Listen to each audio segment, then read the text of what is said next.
شخص تھا، اس کا نام عبداللہ تھا. تو اتنا زیادہ سخی تھا کہ اس کے دروازے پر کوئی بھی آتا کبھی بھی اسے خالی ہاتھ نہیں بھیجتا تھا. جو بھی اس کے دروازے پر آتا وہ اسے ضرور کچھ نہ کچھ دیا کرتا تھا. اس کے خزانوں میں برکتیں ہوتی تھیں، اس کے خزانوں میں کمی نہیں ہوتی تھی. جو بھی آتا اس کے در سے خالی نہیں لوٹتا تھا. اور اللہ تعالیٰ ایسے ہی شخص کو پسند فرماتا ہے کہ جو اس کی مخلوق پر خرچ کرنے والا ہوتا ہے. تو اللہ تعالیٰ نے نوازا ہے، جس کو اللہ تعالیٰ نے دولتوں سے نوازا ہے، تو اگر اس کے دروازے پر کوئی ضرورت مند جائے، وہ اس کی مدد کرے، اس کو خالی ہاتھ اپنے دروازے سے نہ لوٹا لے، تو اللہ تعالیٰ ایسے شخص کو بہت پسند فرماتا ہے.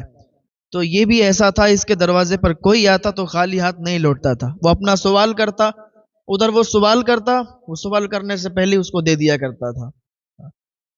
تو ایک دن کیا ہوا، یہ بیت اللہ شریف کا طواف کرنے کے لیے گیا.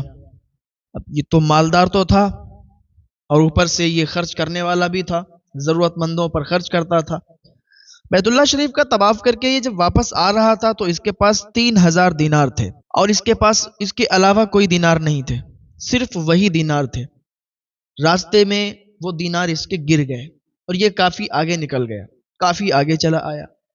جب کافی آگے نکل آیا تو اس کو کسی چیز کی ضرورت پڑی، تو اس نے اپنی تھیلی کو ڈھونڈا، تھیلی کو دیکھا جس میں دینار رکھے ہوئے تھے، تو وہ تھیلی اس کے پاس نہیں تھی، وہ تھیلی اسے نہیں ملی. اب اسے کیا لگا کہ وہ تھیلی شاید گر گئی ہے، لیکن کہاں گری کوئی پتہ نہیں، کتنا پیچھے جائیں.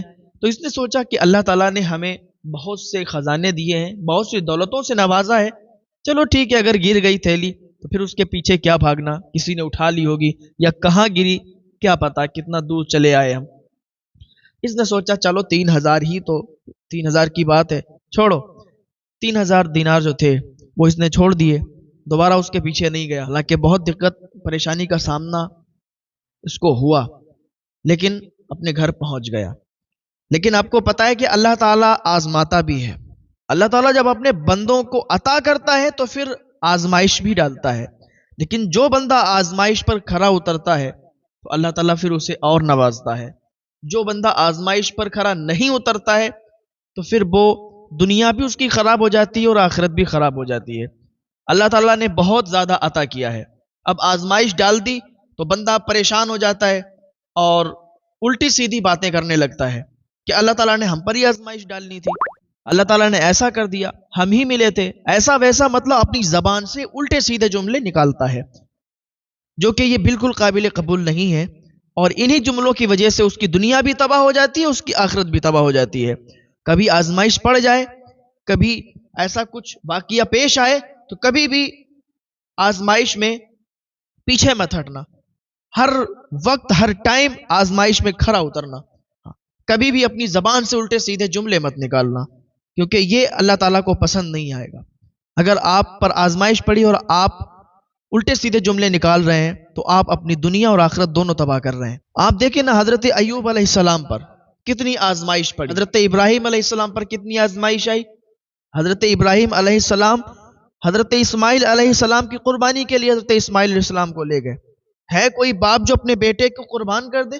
ہے کوئی باپ جو اپنی بیٹی کی قربانی کرے؟ لاؤ اگر کوئی ایسا ہو جو اپنے بیٹے کو قربان کرنے کے لیے تیار ہو جائے. حضرت ابراہیم علیہ السلام پر اللہ کی آزمائش آئی، حضرت اسماعیل علیہ السلام کو قربان کرنے کے لیے گئے. تو یہ آزمائشیں اللہ تعالیٰ لیتا ہے، لیکن اللہ تعالیٰ جب آزمائشیں ڈالتا ہے، جو بندہ آزمائشوں پر کھرا اترتا ہے تو اللہ تعالیٰ اسے بہت نوازتا ہے. تو یہ شخص تھا، اب اس پر آزمائش پڑی، اس کا سارا مال، ساری دولت ختم ہو گئی، یہاں تک کہ اس کے پاس کھانے کے بھی پیسے نہیں بچے. کہاں اتنا امیر تھا، اتنا زیادہ پیسے والا تھا کہ اس کے دروازے پر فقیروں کی، غریبوں کی لائن لگتی تھی. لوگ اس کے دروازے پر آتے تھے اور یہ ان سب کو دیا کرتا تھا. لیکن ایک دن ایسا آزمائش کا آیا کہ سارا کا سارا مال ختم ہو گیا، سارا کا سارا مال ختم ہو گیا. اب اس کے پاس کھانے کی بھی پیسے نہیں بچے، گھر والوں پر فاقے ہو رہے تھے، اب اس کے پاس ایک بھی روپیہ نہیں بچا. یہاں تک کہ محلے والوں نے، رشتہ داروں نے، سب نے اس کو الگ کر دیا اور سب نے اس سے علیحدگی اختیار کر لی. اب اس کے دروازے پر کوئی نہیں آتا تھا، اب یہ خود فقیر بن چکا تھا. ایسی آزمائش پڑی. لیکن آج ہمارے معاشرے میں بھی یہی چل رہا ہے کہ جب تک انسان کے پاس پیسے ہیں، دولت ہے، شہرت ہے، تو اس کے اپنے، اس کے پرائے، سب اس کے اپنے ہیں، سب اس کے قریبی ہیں. دور کے رشتہ دار، دور کے لوگ بھی اس کے اپنے بن جاتے ہیں. لیکن اگر انسان کے پاس پیسے نہیں ہے، دولت نہیں ہے، شہرت نہیں ہے، تو اس کے اپنے بھی اس کے قریب نہیں ہوتے. اس کے اپنے بھی اس سے دور بھاگتے ہیں کہ بھائی تو ہمارا کون لگتا ہے، تو ہمارا کوئی نہیں ہے، تجھ سے ہمارا کیا واسطہ، ہاں تم ہمارے کوئی نہیں ہو. اس طریقے کی باتیں کرتے ہیں. اس کے اپنے بھی اس سے علیحدگی اختیار کر لیتے ہیں. تو یہ جب اس کے پاس اس کی دولت، اس کی شہرت، ساری چیزیں ختم ہو گئی نا، تو پھر اس کے اپنے بھی اس سے دور بھاگ گئے. اس کے گاؤں محلے والے بھی اس سے دور ہٹ گئے، علیحدگی اختیار کر لی کہ بھائی تمہارا ہمارا رشتہ نہیں ہے، تم ہو کون. لیکن آزمائش تھی اس پر. اسے پتا تھا کہ اللہ دیتا ہے تو اللہ آزمائشیں بھی ڈال دیتا ہے. نمازیں ادا کرتا، اللہ کا شکر ادا کرتا کہ یا اللہ تو نے جس حال میں رکھا ہے نا، ہم خوش ہیں، ہم راضی ہیں تجھ سے. اللہ کی رضا میں یہ راضی تھا. اچھا، وہاں کا جو حاکم تھا، اس کو جب خبر ہوئی کہ وہ عبداللہ نہیں دکھ رہا ہے، تو لوگوں نے بتایا کہ وہ تو بہت سخی تھا، بہت لوگوں کو دیا کرتا تھا، لیکن اب پتہ نہیں کیا ہوا، اس کی ساری دولت ختم ہو گئی، اس کے سارے پیسے ختم ہو گئے. اب اس کے دروازے پر کوئی نہیں جاتا. اب وہ خود فقیر بن گیا ہے. اب تو وہ خود فقیر ہے، اب تو گھر سے باہر ہی نہیں نکلتا ہے وہ. تو اس حاکم کو جب یہ پتا چلا کہ ایسا ایسا معاملہ ہے، تو اس نے کہا اچھا. رات کا سناٹا تھا. حاکم تو دیکھو، یہ اللہ کا ولی تھا، یہ اللہ والا تھا، اللہ کا دوست تھا. اسے جب پتا چلا کہ اس پر ایسی مصیبت آئی ہوئی ہے اور سارے لوگوں نے اس سے علیحدگی اختیار کر لی ہے، اس سے رشتہ ناتا توڑ دیا. آزمائشیں تو کسی پر بھی آزمائش پڑ سکتی ہے. تو اس نے کیا کیا؟ رات کا سناٹا تھا، اس نے 4000 دینار نکالے. 4000 دینار الگ الگ تھیلی میں پیک کروا دیے اور غلاموں سے کہا لے کے چلو. اور اسی شخص کے گھر کے قریب یہ ٹھہر گیا. غلاموں سے کہا تھیلی مجھے دے دو اور تم لوگ چلے جاؤ. اس کا یہ سوچنا تھا، اس کا یہ ماننا تھا کہ میں جو اس کی مدد کر رہا ہوں، میں جانوں، میرا رب جانے، تیسرا اس میں کوئی نہ جانے. میرے غلام چلے جائیں، ان کو پتہ نہ چلے کہ میں اس کی مدد کے لیے آیا ہوں. 4000 جو دینار تھے، جو تھیلیاں تھیں، وہ اس نے لے لی اور اپنے غلاموں کو واپس بھیج دیا. یہ حاکم تھا. یہ اس نے اپنے چہرے پر نقاب ڈالا، چہرے پر نقاب باندھا اور اسی شخص کے دروازے پر آیا، دستک دی، دروازہ کھٹکھٹایا. اندر سے یہی شخص نکلا. ہاں بھائی کون ہو آپ؟ اتنی رات میں آئے ہو، دروازہ کھٹکھٹا رہے ہو. اس نے کہا بھائی مجھ سے یہ مت پوچھو کہ میں کون ہوں، بس یہ تمہارے لیے کچھ تحفہ لایا ہوں، اسے قبول کر لو. اس نے کہا ایسے تحفہ کیا چیز ہے ان میں؟ کہا ان میں 4000 دینار ہیں. کہا 4000 دینار میرے لیے؟ کہا یہ آپ کے لیے ہیں. مجھے معلوم چلا ہے کہ آپ کی ساری دولت، آپ کے سارے پیسے ختم ہو چکے ہیں. اب آپ کے ہاں کھانے کے لیے بھی پیسے نہیں ہیں، فاقے ہو رہے ہیں. تو جب مجھے معلوم چلا تو میں اللہ کی رضا کے لیے آپ کے پاس آیا ہوں، ان کو قبول کر لیجئے. اس نے کہا ایسی بات ہے، آپ پہلے اپنا چہرہ دکھائیے. جب آپ اپنا چہرہ مجھے دکھائیں گے تبھی یہ آپ کے پیسے میں قبول کروں گا. اس نے کہا خدا کے لیے میرا چہرہ مت دیکھو. آج ہمارے یہاں کا یہ ماحول ہے نا کہ ہمارے یہاں پہلے کوئی چیز دیتے ہیں کسی کو، پھر اس کے ساتھ فوٹو لیتے ہیں. دنیا دیکھے، زمانہ دیکھے کہ ہم ان کی مدد کر رہے ہیں. ہمارے یہاں یہی حساب ہے، ہمارے معاشرے میں یہی چلتا ہے کہ پہلے دیتے ہیں، پہلے مدد کرتے ہیں، پھر فوٹو بھی لیتے ہیں تاکہ دنیا دیکھ لے یہ اللہ والے کیسے ہوا کرتے تھے. یہ اللہ رب العزت کے لیے، اللہ کی رضا کے لیے کام کرتے ہیں.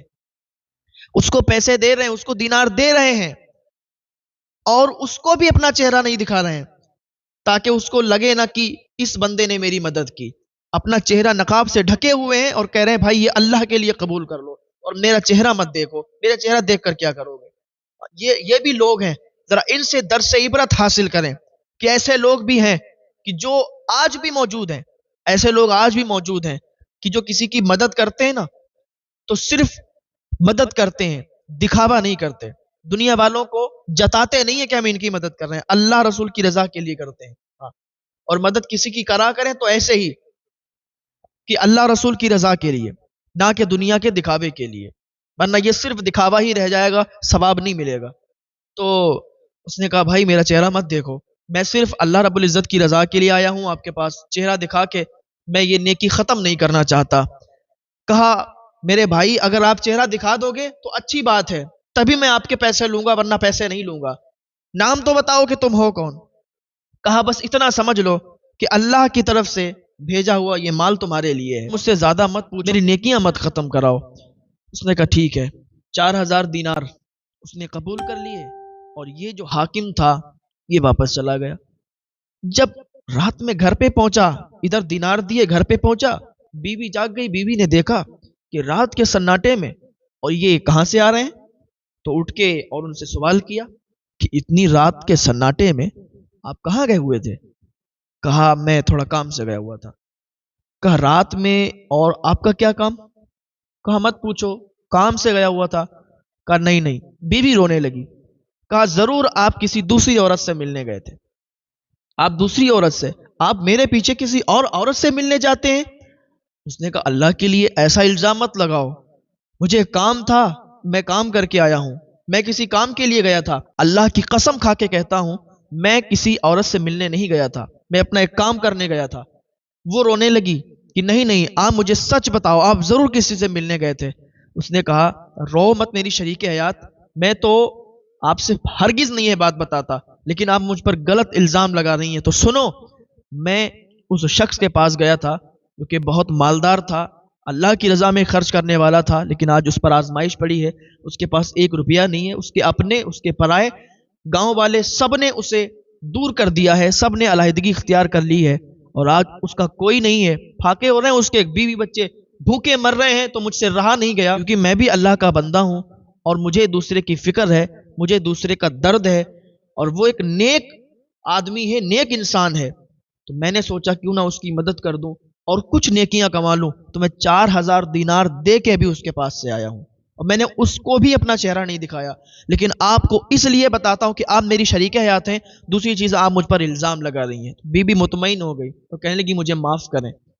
یہ معاملہ ہوا. اب کیا ہوا کہ جو وہ شخص